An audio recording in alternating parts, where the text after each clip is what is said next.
Welcome back to It's Personal, brought to you by Gunderson Health System. I'm Chris Stauffer. Well, many people have heard about the MMR shot, or the measles, mumps, and rubella shot, the immunization. It's been around for many, many years.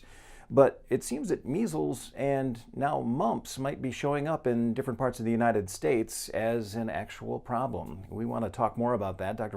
Naik is here. He's a pediatrician with Gunderson Health System. Thanks for joining us. Thanks for having me. Well, let's talk a little bit about the comeback, first of all. I think there's been some news reports out that the northwest corner of the U.S., specifically, I guess you could say the Washington and Oregon, maybe other areas too, has seen what, I don't know if it should be determined as an outbreak, but an outbreak.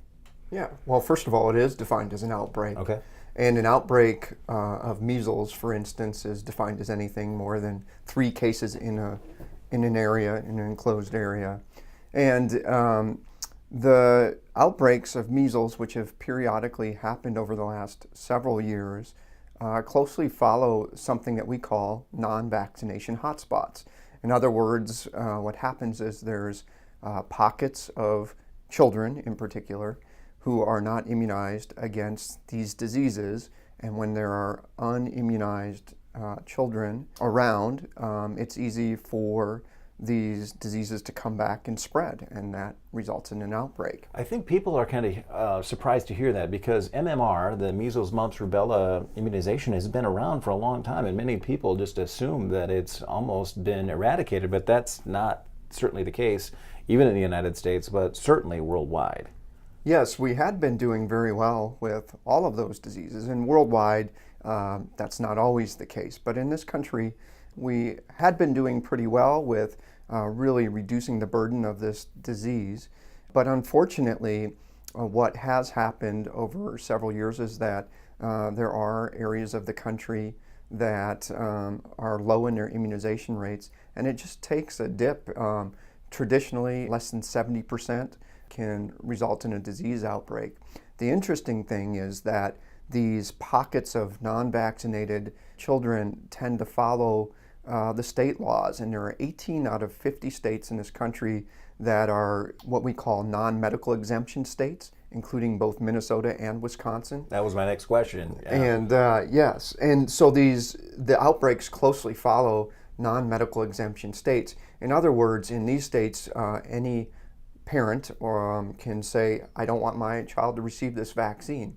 And when they do that, these personal exemptions or waivers is less stringent in terms of, the rules to get their children entered into school.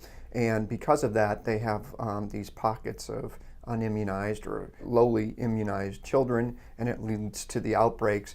In the current measles outbreak in Washington, there are 2 of the states with outbreaks related to these non-vaccination hotspots. So let me, pose this question to you, because many people probably listening to this are saying, "Oh, that's out in Washington, that's out in Oregon, can't happen here." So it does happen here. In fact, in 2017, the biggest outbreak in the country of measles was in Minnesota, and it happened to be in, again, a non-vaccination hotspot. Happened amongst the Somali immigrant population, and they had dozens of cases of measles in those cases. Mumps making a comeback in the Midwest. I mean, we've been talking about measles, but mumps, many people think that's been eliminated, but here it is. Yeah, mumps as well. It's in the same vaccine.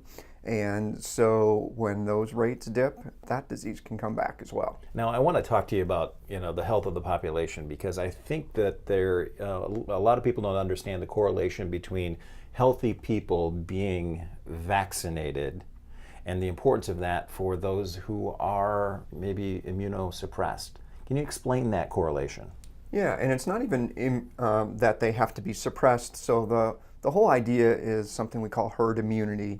And herd immunity means that if we have the population as a whole immunized and protected against a disease, we can keep the rates of infection at very, very low rates, or even eliminate them altogether. However, not everybody is going to get 100% protection from every vaccine, and it varies from vaccine to vaccine in terms of how effective it is. Most of them very effective, but measles and mumps are good examples of vaccines that aren't 100% effective. After 2 doses of measles vaccines, usually 95% of people get immunity, but there's some people that choose to do the right thing and are not even immunosuppressed that are not able to mount an immune response. And because of that, even if they choose to do the right thing and get immunized, if the disease rates are high enough, they could get disease. And the flip is correct too, though. If we get enough people immunized and we keep the disease rates low enough, we can protect those that don't have the benefits of getting the vaccine or having an immune response to the vaccine. We're talking with Dr. Naik about immunization for measles, mumps, and rubella, and a lot of people think that it, should be eradicated by now. But I want to take you into the exam room. What's it like being a pediatrician and a parent says, I do not want to have my otherwise healthy child vaccinated? What's the mentality? What's the conversation like? Well, let's take a step back, actually. Okay. Most parents want the best for their child. In fact, all parents want the best for their child. Sure. But most of them intend, even if they're hesitant about vaccines, to do the best thing for their child. So a lot of what's going on is just hesitancy.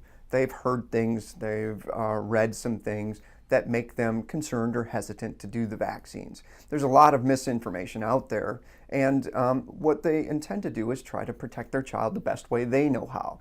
So there's a very small percentage of people that just are non-vaccinators that are going to entirely refuse vaccines.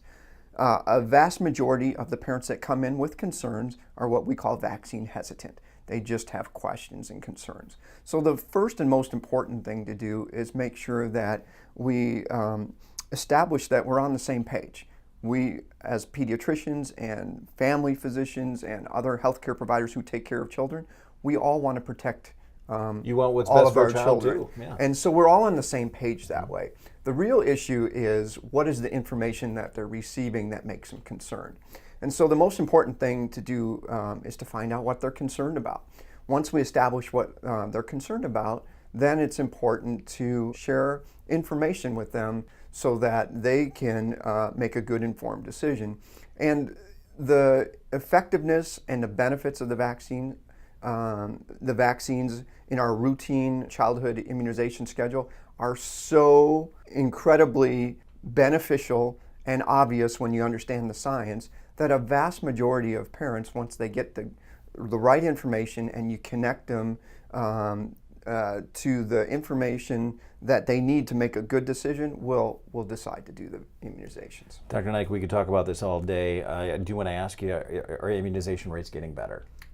Yes, there are immunization rates as a whole in the country have improved, but the real issue now is that there are these pockets of non-vaccination hotspots, and so that's not an overall improvement, and we need to be vigilant about taking care of those populations as well, because even if our overall rates are improving, if these hotspots continue, then these diseases will continue to have outbreaks or surges, and what we need to do is make sure that we find out where these areas are, make sure that we address the concerns in those areas, and to make sure that we do our very best job of helping those parents make informed choices. Dr. Naik, we're out of time, but get your MMR shot, get your measles, mumps, and rubella shot for your children and for the health of the population. Absolutely. Hopefully they'll get all of their routine immunizations and we can keep them all safe. Good point, good point. Dr. Naik, pediatrician, Gunderson Health System, and we appreciate his time. When we come back, screen time. How much time are your kids spending on a weekend in front of video games? We'll talk about that when It's Personal continues. It's Personal is brought to you by Gunderson Health System.